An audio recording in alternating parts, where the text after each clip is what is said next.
Bismillahirrahmanirrahim.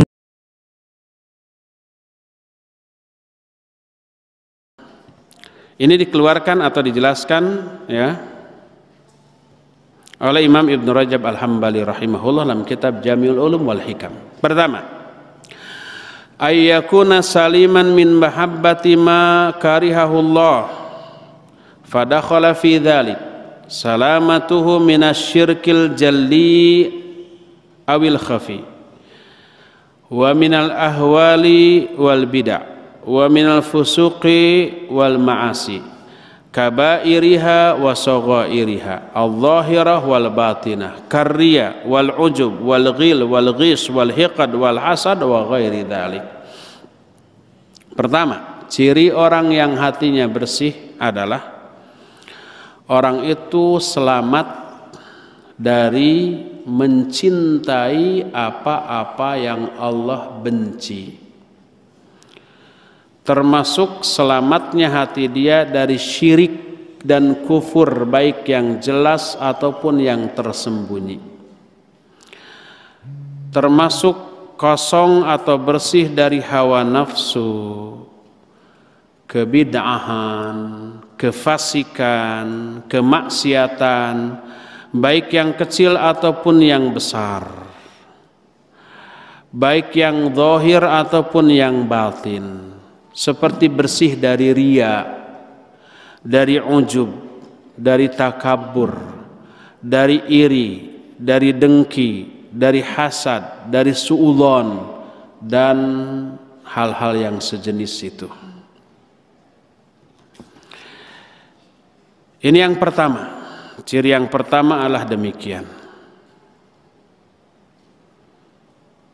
Lalu kata Al-Imam Ibnu Qayyim dalam kitab Thariqul Hijratain menyatakan, wa hadzal qalbu ahabbul qulubi ila Allah wa aktsaruha khairan. Jenis hati seperti ini adalah hati yang paling dicintai oleh Allah dan paling banyak kebaikannya. Ini ciri yang pertama, membenci semua yang Allah hatinya kosong dari apa-apa, dari mencintai apa-apa yang dibenci oleh Allah. Tidak mencintai perbuatan syirik dan kufur serta seluruh atributnya. Tidak ikut merayakan perayaan-perayaan orang-orang kafir.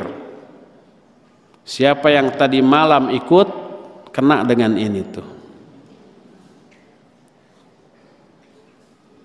Kedua, ini yang berat. Ciri yang kedua ini luar biasa. Ciri yang kedua diterangkan oleh Al-Imam Ibnu Qayyim dalam kitab At-Tibyan fi Aqsamil Quran. Ayyartahila anid dunya hatta yanzila bil akhirah wa yahilla fiha hatta yabqa ka'annahu min ahliha wa abnaiha jaa ila hadhihi ad-dar ghariban ya'khudhu minha hajatahu wa ya'udu ila watanihi. Kedua, orang yang bersih hatinya, dia akan merasa hanya seorang penggembara di dunia dan akan menetap di akhirat.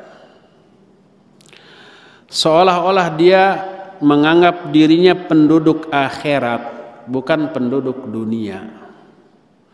Dia datang ke dunia hanya sekedar numpang lewat dan mengambil apa yang dia butuhkan untuk bekal di akhirat. Dia di dunianya sekedar untuk mengambil apa saja yang dia butuhkan untuk bekal di akhirat, sampai dia kembali ke kampung halamannya, yaitu di akhirat. Saya sering memberikan gambaran ini, ibu-ibu, bapak-bapak ya. Kita mengalami 4 fase kehidupan di 4 alam.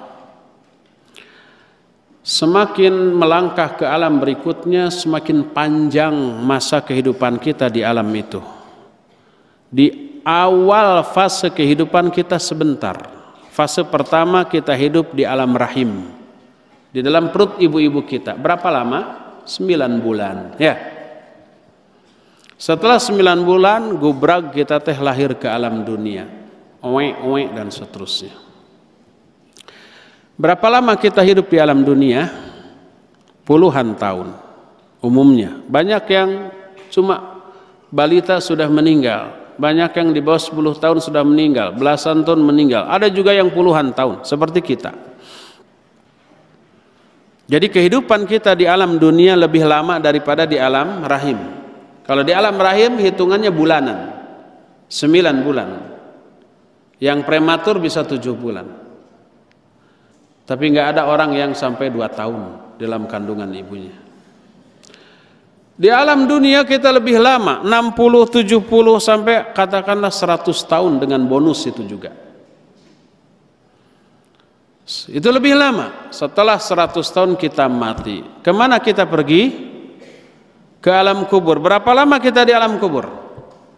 Sampai kiamat. Berapa tahun? Wallahu a'lam. 1000 tahun, 10.000, 100.000 tahun, 1.000.000 tahun kita nggak tahu. Tapi yang jelas kehidupan kita di alam kubur jauh lebih lama dibanding di alam dunia. Perjalanan kita di alam dunia 100 tahun ini terasa begitu berat. Kita butuh bekal untuk di dunia. Banyak orang yang menghabiskan waktunya untuk menumpuk-numpuk bekal di dunia tanpa berpikir bagaimana bekal di alam barzakh nanti ya. Padahal kehidupan kita di alam dunia hanya sementara, tidak akan sementerus. Masuk ke alam kubur. Ribuan tahun mungkin, jutaan tahun mungkin, kita nggak tahu kapan kiamat. Setelah kiamat terjadi, masa kehidupan kita di alam kubur berakhir, kita masuk ke alam akhirat. Kita di sana dihisab, kita di sana ditimbang, kita di sana dibagi catatan, kita di sana nyebrang siratal mustaqim sampai berakhir ke surga dan ke neraka. Itulah terminal akhir dari kehidupan kita. Surga atau neraka? Sampai kapan? Nggak ada akhirnya. Kampung halaman kita itu di sana. Kita ini sekarang lagi dalam perjalanan menuju ke sana. Kita sekedar lewat saja. Berapa lama? Cuma puluhan tahun. Nggak akan sampai lebih dari 100 tahun. Nanti masuk ke alam kubur lebih lama lagi, masuk ke alam akhirat lebih lama lagi, sampai berakhir di surga dan neraka. Itulah kehidupan kita yang sebenarnya. Allah berfirman, wa innad daral akhirah lahiyal hayawan. Sesungguhnya negeri akhirat itulah kehidupan yang sebenarnya.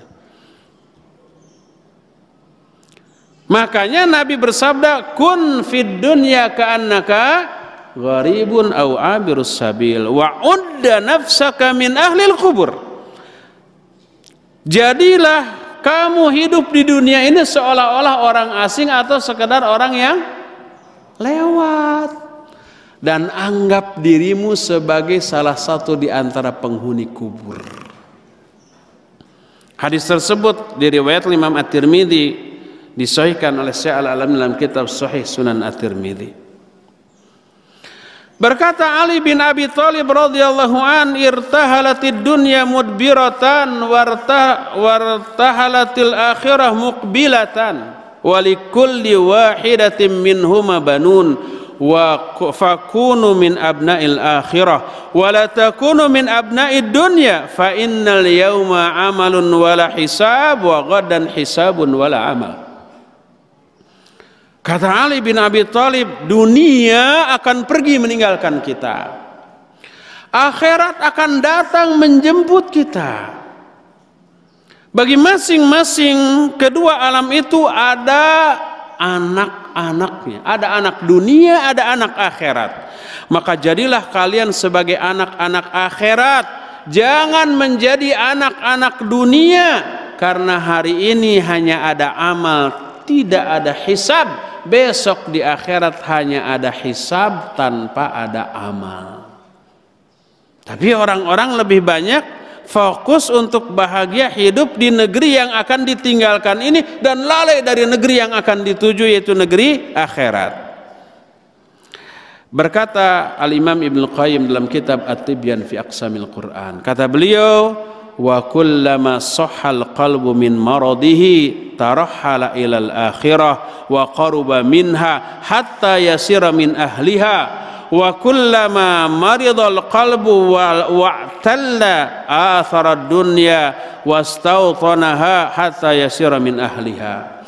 Setiap kali hati seseorang ini sehat dari penyakitnya, dia akan fokus berjalan menuju akhirat dan merasa sangat dekat kepada akhirat dan merasa dirinya sebagai penghuni negeri akhirat.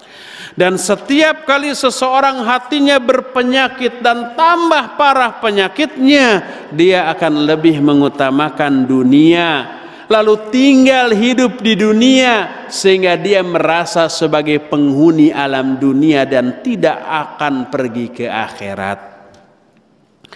Dari sini kita mengetahui bahwa salah satu tanda orang yang hatinya bersih, dia akan merasa dirinya sebagai penghuni akhirat, akan kembali ke sana. Di dunia ini sekedar lewat untuk mengumpulkan seluruh perbekalan yang dibutuhkan untuk bahagia di akhirat. Fokusnya akhirat, dia tidak akan mengutamakan dunia daripada akhirat.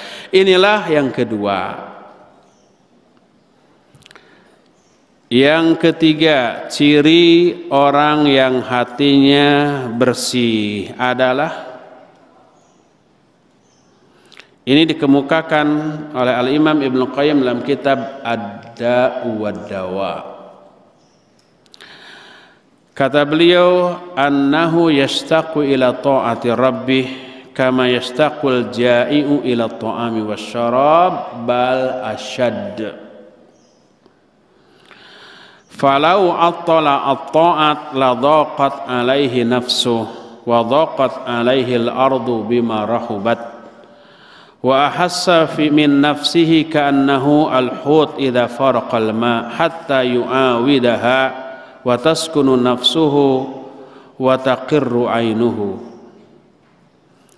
Ciri orang yang hatinya bersih, dia selalu merindukan untuk melaksanakan ketaatan kepada Allah. Dia rindu salat, dia rindu baca Quran, dia rindu zikir, dia rindu thalabul ilmi, dia rindu untuk melakukan ketaatan seperti kerinduan orang yang lapar kepada makanan dan minuman, bahkan lebih dari itu. Ketika perut kita keroncongan, apa yang ada di pikiran? Makanan. Nasi yang mengepul, panas dan pulen. Sambal yang pedas dan medok, ikan asin yang begitu wangi, disertai lalap-lalapan yang segar. Makan dengan orang yang kita cintai dan mencintai kita, sebakul itu bisa habis. Itu yang terbayang ketika perut keroncongan. Apapun yang sedang dia lakukan, ingatnya ke nasi, ingatnya ke makanan, ingatnya ke minuman. Kan begitu ya? Orang yang hatinya bersih merindukan ketaatan melebihi kerinduan seorang yang lapar terhadap makanan. Dan ketika dia jauh dari ketaatan, hatinya pun sumpek. Bumi yang demikian luas terasa sempit.